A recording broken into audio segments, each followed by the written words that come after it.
जरा सोचिए, दो बड़े ऑटोमोबाइल दिग्गज, एक भारत का और दूसरा जापान का, मिलकर एक ऐसा गठबंधन बनाते हैं जो पूरी इंडस्ट्री को बदल देता है।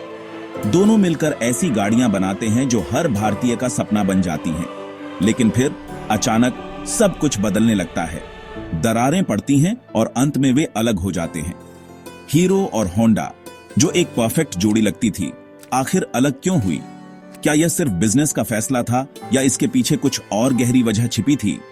इस वीडियो को अंत तक देखिए, क्योंकि यहां सिर्फ सच्चाई सामने नहीं आएगी, बल्कि ऐसी सीख भी मिलेगी जो आपकी जिंदगी के फैसलों में मददगार साबित हो सकती है।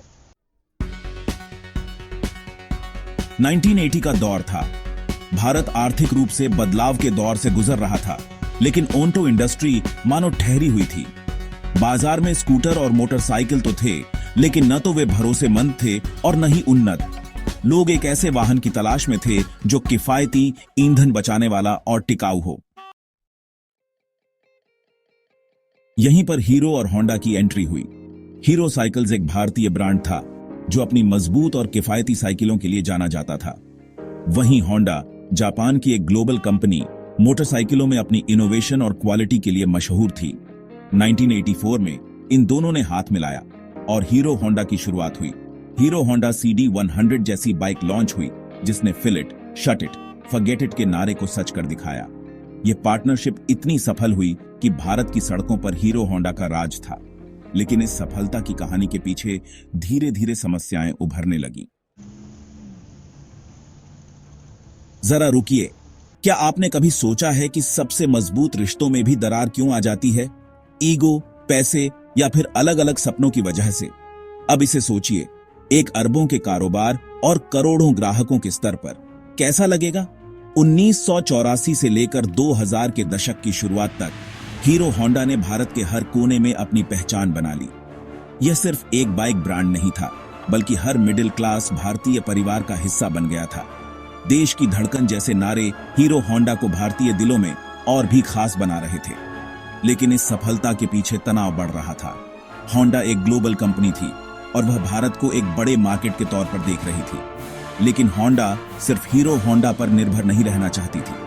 वो भारत में अपने ब्रांड को स्वतंत्र रूप से स्थापित करना चाहती थी। दूसरी ओर हीरो को यह एहसास हो रहा था कि वह होंडा पर बहुत ज्यादा निर्भर है। हीरो होंडा की मोटरसाइकिलों की तकनीक होंडा के रिसर्च एंड डेवलपमेंट पर निर्भर थी।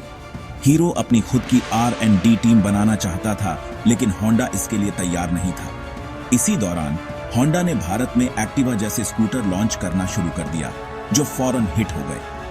होंडा अब हीरो होंडा के साथ साथ अपने स्वतंत्र ब्रांड के तहत भी मार्केट पर कब्जा करने लगा। लेकिन क्या यह सिर्फ टेक्नोलॉजी और मार्केट शेयर का मुद्दा था, या इसके पीछे कुछ और बड़ी वजह थी?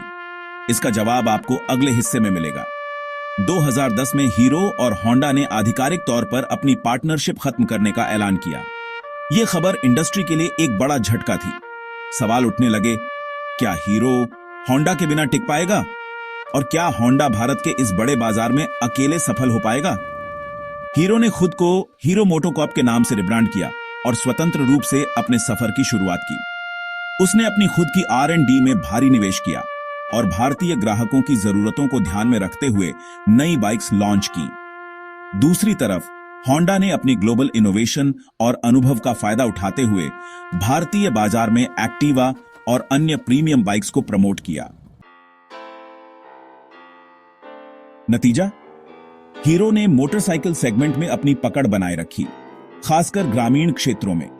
वहीं होंडा ने स्कूटर और प्रीमियम बाइक्स के क्षेत्र में अपनी अलग पहचान बनाई। हम क्या सीख सकते हैं?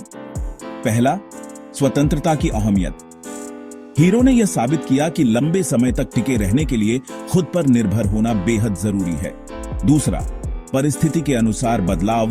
होंडा ने दिखाया कि कठिन परिस्थितियों में भी सही रणनीति के साथ नए बाजारों में खुद को स्थापित किया जा सकता है। तीसरा, साझेदारी की सीमा। हर पार्टनरशिप का एक समय होता है। समय रहते यह समझना जरूरी है कि कब अलग होना चाहिए।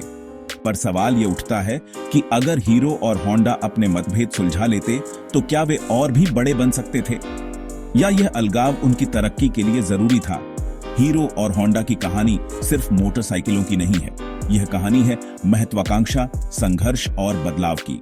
यह हमें सिखाती है कि हर मुश्किल के बीच एक नई शुरुआत का मौका होता है। अगर यह कहानी आपको प्रेरित करती है तो सोचिए, आपकी जिंदगी में कौन से रिश्ते या साझेदारियां हैं जो आपको आगे बढ़ने से रोक रहे हैं।